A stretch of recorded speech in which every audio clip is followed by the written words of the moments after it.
I guess to get my first question out of the way, is this weird for you? It was just for a minute saying Superman in front of you was a little funny. I mean, obviously we've met before and we've kind of hung out a little bit. Like it hasn't been interviewee, but yeah, I wouldn't say weird. I would say it's like it's a little surreal in some way. I don't know. It feels special, but who knows? But we're just getting started. It can go off the rails. Well, thank you. It's not going to go off the rails, and I definitely don't want this to be you feeling like you need to just say nice things about my dad or me or my family, because I'm here to do my job. Although I do have my script that I Oh, got okay, before cool. with Well, all I of sent it. that to you. I'm glad you got that email. No, actually, one of the things I feel like I know you maybe a little bit better than you know me because I've gotten to see you talk in the documentary. Yeah, you got all of me there. Yeah. But I don't feel that pressure at all. A, because I mostly only have nice things to say. I could say some like interesting things about my impression of your dad. Please do. But about you and your siblings, like only great things to say. And then also, was something else. There was a second thing, but you seem like the kind of person who like wouldn't. You don't seem like you're terribly vulnerable to like small insults from the world. You seem like a pretty grounded and resilient person. It takes a lot to offend me. I live a very blessed life, and I'm healthy and happy, and I got a good head start from my folks. So that's kind of how I feel too. I often say somebody could literally insult my appearance or my work, and I would have trouble taking that personally. Like you could make the most personal remark about me, and I would just sort of go, "Oh, interesting." Really, even with something as big as this journey that you've embarked on here, if you get criticized for it, you think that's going to just roll off you like you're Superman, literally? I wouldn't say roll off of me, but because I care so much about the movie and what we put into it, and I want for it to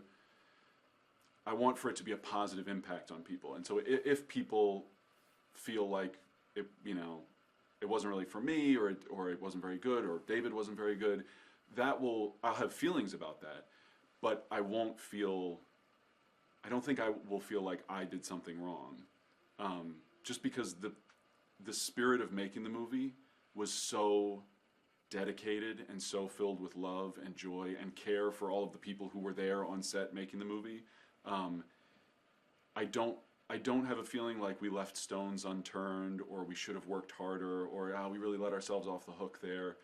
We really did everything we could. And so if it doesn't work for somebody or for a lot of people, the feeling will be, that's a shame, but it's just, what can you do? We really did everything we could to make the best Superman film that we could. Yeah.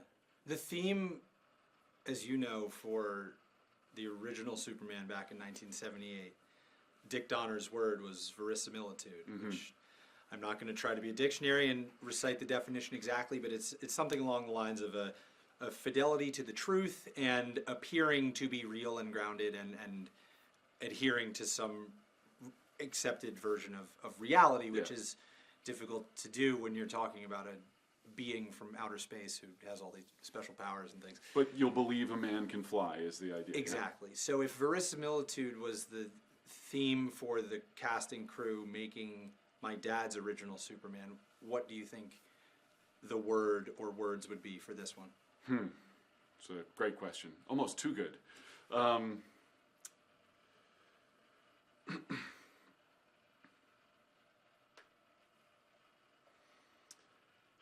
I wish I could think of the right word that means... there definitely is one that's creeping around the tip of my tongue. That means a positive energy and a positive outlook. I think... Hopeful? Yeah, I hesitate to fall back on that one. That one feels like true, but there's something more to it than just hopeful. There's a feeling, I think, of... I use a little bit of my high school motto, courage for the deed.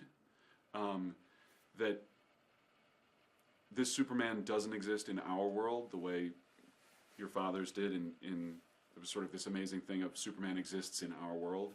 James has created, inspired by the richness of the comics, sort of an alternate world where technologies are different and advanced, and there are other superheroes that exist. So the verisimilitude doesn't come so much from the world being our world, but from the human stories being the same human stories that we experience in our lives. The same things matter to these people that matter to an audience, their family. The same things irk them and annoy them and frustrate them with each other. And ultimately, they have, I think, the same goals. And there's an element of this energy, courage for the deed, of like the importance and the impact of action, and not just Superman as a symbol of hope, but as the guy who shows up and gets things done, and what that inspires in the other characters in the film, the people of Metropolis, and also hopefully in an audience watching the film. I was struck throughout the film. You did a great job, by the way. Thanks. I forgot you've seen it, right? Yeah, so and you haven't. I haven't, yeah. Your Superman's coming out, and you're turning 32 in the same week. Yeah. I must say it is a bit odd for the first time in my life to be older than Superman. I still look up to you, but more as a friend and a peer. Yeah. Than, you can't tell me to go to my room. No, definitely not. But there's my dad's favorite quote, which you're familiar with, is: "A hero is an ordinary individual who finds the strength to persevere and endure in spite of overwhelming obstacles." That defined his life, and he was asked what a hero was because he played Superman and then through fate of circumstance became one in a different way. Mm-hmm. That's for context, but what I was struck by in watching this movie is throughout the film, Superman, he's not as invincible as we think of Superman being.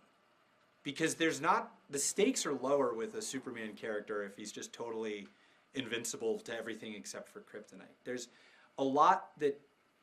are a lot of overwhelming obstacles that Superman has to overcome, and it's not a straight line to success and a happy ending. What do you recall from your conversations with James as he was crafting this film and you were crafting the character that played into that, where it's going to, like, Superman's going to struggle? Well, I did worry when I read the script that you see a lot of Superman struggling, and on the page it felt like maybe Superman was going to feel a little bit weak.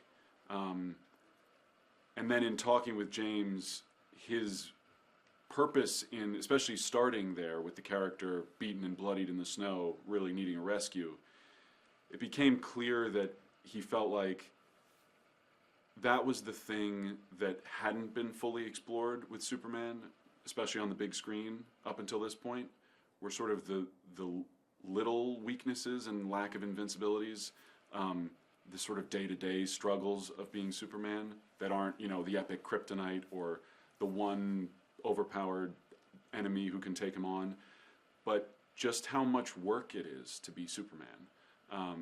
And for James, I think a very important part of that, coming from the tradition of certain comics that inspired him, were just the things of like, he shouldn't be too invincible and too overpowered, at least to begin with. Maybe he'll grow into it, maybe there's places to go, but for his version to begin with, he wanted to feel like he could really get his kicked.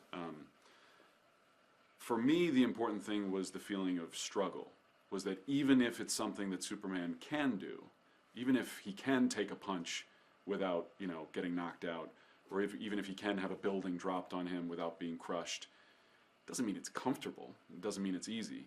The great part of your dad's description of a hero is that description of perseverance in the face of obstacles. Perseverance kind of implies that it's not so easy to keep going. Right. There's some struggle involved. And we all kind of persevere in life. We keep going in life. The days keep going by. The clock keeps ticking. But the moments that define us are those moments when we wonder if we're going to give up, if we don't have it in us. And I think the moments that we cheer for the most in a film, when the character is at their lowest are those moments when we think they might give up or they might not have it in them to keep going. And then they pull their boots on and they go back to work, or they get back up one more time. And that perseverance, I think, is a quality that James really wanted to see in this version of Superman, and also that I think is one of the most human things about him that hopefully connects him with audiences, connects him to the people of Metropolis, is the way that inspires us to persevere. But even more than that, just the celebration of watching a hero get up and, you know, go again, you know, dive back into the water to rescue another person, or run back into the burning building to you know, save the cat, whatever it is. Yeah. Why do you think people have such passion for and strong opinions about Superman as a character? Well, first, I think a lot of it is because of your dad. I mean, it's so rare that you have a character so effectively portrayed on screen, you know, that makes the actor a global movie star, and they become sort of inextricably linked.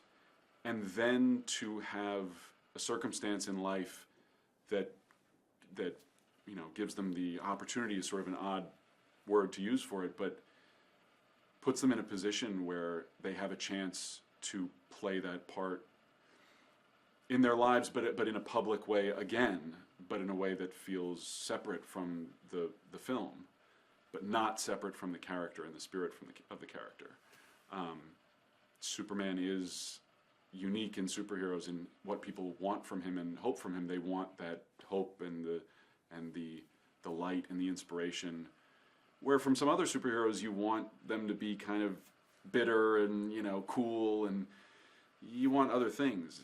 To have your dad have played the role with such commitment and joy and levity and you know, wry wit, and then to watch him become a symbol of human perseverance in circumstances where I think people, it's easy to watch and sort of fear for yourself of, like, what if I was in that position?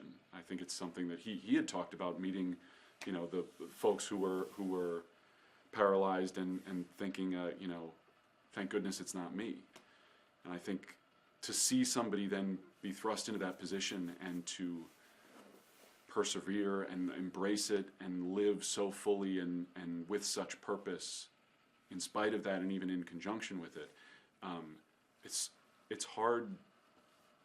I mean, it's easy to realize why people remember it and it sticks with them, and it defined the character as much or even more so than any particular comic run. Yeah. So people, you know, care about that, and then they have opinions about the little details, the trunks or the no trunks, and how you complicate Superman, or you shouldn't complicate him. He's sort of the archetype of the superhero. He is the original superhero, and so anytime you're arguing about him, you're arguing about all superheroes. Right, and that movie, the original with my dad, didn't have the crowded field of competition that this Superman now does, where there's been plenty. Without his, one could argue, we're not here today. We're certainly not here today. And that is a good thing, that, like, it all started off. But I do wonder, and try to pretend like you're not talking to me when I ask this question. Is there a part of you, as you embark on becoming Superman to the world, and all that implies and entails, do you wish in any part of you that my dad, the way he played his character, became famous for his character, and then the subsequent final 26 years of his life hadn't been so celebrated and iconic in multiple ways? Would that take the pressure off of you right now? Not for a second. I mean, no hesitation. And I'll tell you why. I think I identify with your dad, obviously, from a distance, I guess mostly through time, but also, obviously, I never met him. I've only seen videos of him speaking. But sorry, I was supposed to pretend that I'm not talking to you. You don't have a pair of glasses you can I use, do don't. you? I have great eyesight. Yeah, so, but no, there's I felt this way watching the documentary before we started shooting, because before we started, I think there were. I don't know whether I felt pressure in the way that I think people thought that I would. I felt uncertain about whether it would go well, whether I would be any good, whether I'd be up for the challenge, whether I'd turn out to be what James expected or needed me to be, and then ultimately whether I'd turn out to be what audiences wanted or expected or would enjoy. And we watched the documentary sort of around the same time that we were all getting to know each other as a cast and just beginning the work of pre-production, little bits of rehearsal, costume stuff. So it was starting to come together, but we still didn't know what it was going to be yet. So when we started watching the movie, and it starts with the huge success of Superman and your dad's uncertainty about taking the role, leaving the theater, the criticism of sort of you're selling out and this movie's never going to work. I mean, like, nobody's going to want to watch a superhero on the big screen. But then, obviously, looking back on it, you know the huge success that it was, and the accolades, and the money, and all this stuff, and you sort of think like, well, it'd be too much to hope that our movie would be like that. We have all the uncertainty, but we don't know that it's going to be that. It didn't have to turn out that way, and it doesn't have to turn out that way for us. But by the end of the movie, it was very nice. I was sitting next to Nick Holt, and I remembered sort of reaching over him and tapping him on the leg when the lights came up. But I had forgotten what I said. But he remembered what I said, which was, "I can't wait to meet your son." And that just, immediately I remembered, yes, that's what I said, because all I was thinking about by the end of that movie was, wow, to have a family like that, and to have a father like that, and for him to have you all as kids, and to think about my own dad, who I lost 6 years ago. I was very close with him, and in moments like this, you often think about, like, he's missing out on this, what would he think about this? I felt so lucky to think of your dad in the same way that I think about my dad, which was sort of not approving of what we were doing, but certainly encouraging us and happy for us, and hoping that we would, make the most of the experience and cherish each other. So to finish that film, when we had this huge endeavor in front of us, all the work still ahead of us, all the uncertainty still ahead of us, for the lights to go down on that documentary, and all I was thinking about was, I can't wait to meet Nick's son, because, like, that's all that matters. And I couldn't wait for him to meet my daughter, who had only been born, 2 weeks earlier, maybe a month earlier. That kind of thing is very much in the spirit of what your dad, I think, brought to the role and to the image of the role. And the understanding that, like, movies are awesome and they have an impact, but in the end they're just movies, and there are other things that matter more. Hopefully the movies make us think about those things that matter more. It's the same feeling I had when you came on set. Everybody's been asking me about what was it like having you around, and the fact that you're his kid is obviously, it means something, but what means even more is that you're like a wonderful, tall, handsome man who showed up on set and said, "This is so awesome that you guys are doing that." Yeah. And that you met my daughter, and you were, like, excited to meet my daughter, and you brought your girlfriend, now fiance. That's like right. These moments in life are so much of the importance of movies like this. And It's that I appreciate everything you just said. I will remember that forever. I also will remember forever on my set visit to Atlanta.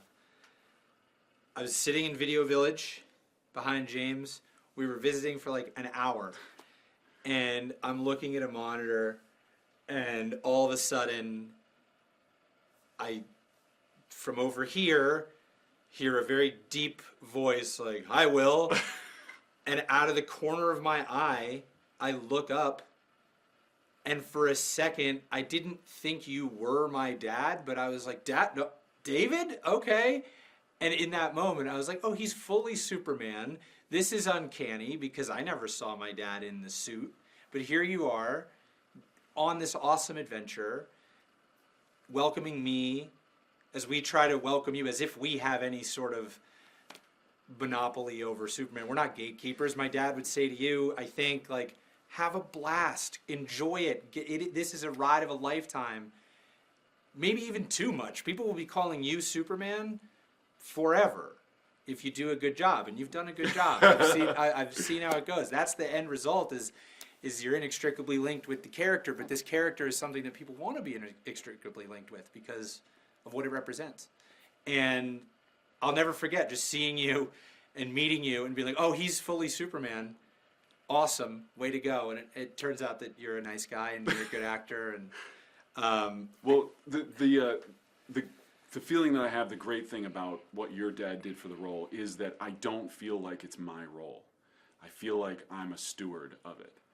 And that actually takes a lot of responsibility off of me.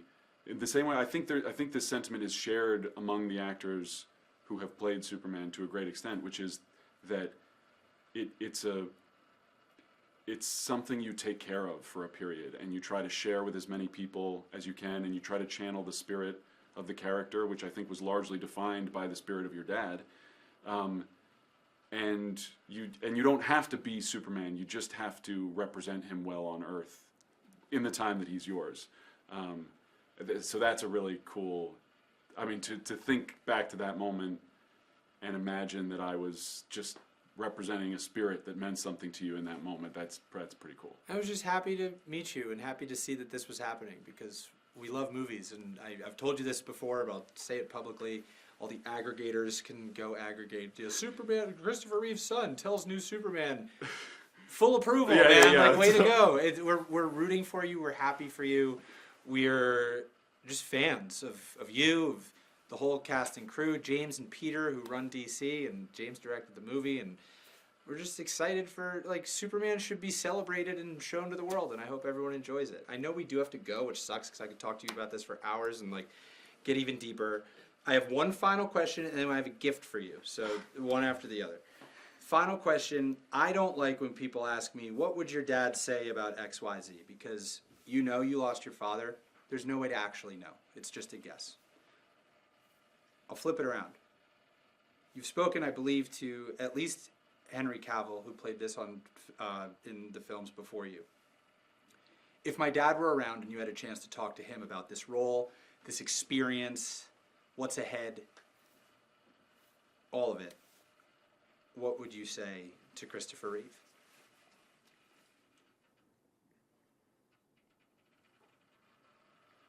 I think I would say as little as possible. He would be very bored by that. He would want to chat. Well, I would let him talk. I would want to let him talk. But what I would definitely say is thank you for not just for how he played the character and how he conducted himself in life, at least in the way that was public, that, you know, had such an impact on so many people and still does. But thank you for how you talked about the role while you were playing it. Because one question that I did ask myself, and I asked my agents when we were talking, when I was screen testing and it was sort of down to the wire and it was possible that it was going to be me, well, I asked, you know, what happens if this goes terribly wrong? And terribly wrong mostly just meant, what if this is the last part I get to play? What if playing this role means that I don't get to play other roles for one reason or another? Either it's so bad or it's so good that, you know, nobody can ever see me as anything else. He got hit with the so good. Yeah, I mean, that was not, you know, that's nothing to laugh at. That for an actor, that I know that cost him something. Especially a Juilliard-trained one like each of you. So the fact that he talked about the role in such positive terms and in such appreciative terms, that I think, I haven't gone back and looked for it, but I think I stole from him ultimately the question of, if this was the only role that I got to play for the rest of my life, would I do it? And his answer, again, I don't know whether, it's something about the way he talked about it, or maybe there is a real sentence where he said this. He said it would be an honor if that was the case.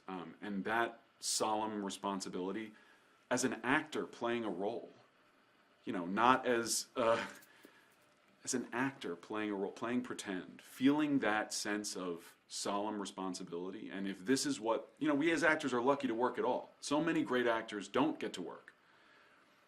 If I get to work on this role and nothing else, that sense of, it would be worth it. And it would be an honor and a privilege to be the person who gets to play that role. That I got from him, and that means that I can't lose.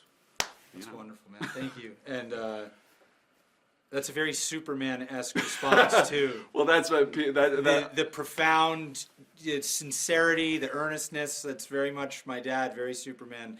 It's all they pick the right people, right? It's kind of like mesh. I know we both have to get out of here actually, but I do have a gift for you because not only is this week premiere week, it's also birthday week for you, and I wanted to show you on behalf of myself, my brother, my sister, my family, my friends and colleagues at ABC. We're rooting for you, and we're happy for you, and we're behind you. And speaking of rooting, you are a Philly guy, and so if you ever have a second to go cheer on your favorite team, and this is hard for me because I'm a Giants fan, I would like you to first check out this jersey. So there's the front and there's the back. Oh. The Kelly Green Superman custom. Oh. 25 for the year. Yes, and then if your alter ego decides that they want to take on, that's good in case I want to blend in at the stadium. Exactly. Oh, that's fantastic. There you go, man. I Just couldn't a little ask for better. something from us and our friends in Philly. For what it's worth, I don't know whether this is the role that I shaved my head for, the role that I wouldn't have gotten to play if I wasn't playing Superman, which I just finished. I am playing a real life New York Giant. Whoa. 1983 Mr. Irrelevant. Yeah. The film's called Mr. Irrelevant. So you'll get to see me in a Giants uniform. There you go. All right. So as a Giants fan yeah. and a David Corenswet fan, I'm looking forward to that. But your Thank Eagles you so are much better for than these. my These Giants. I'm going to wear these for every game now. Although it's a little, I don't know. I You're watch the playing games in my basement. I was going to it's say, just me and my family. If you They'll walk love it. into the link wearing a Superman jersey, everyone's going to be like, that guy thinks he's the man.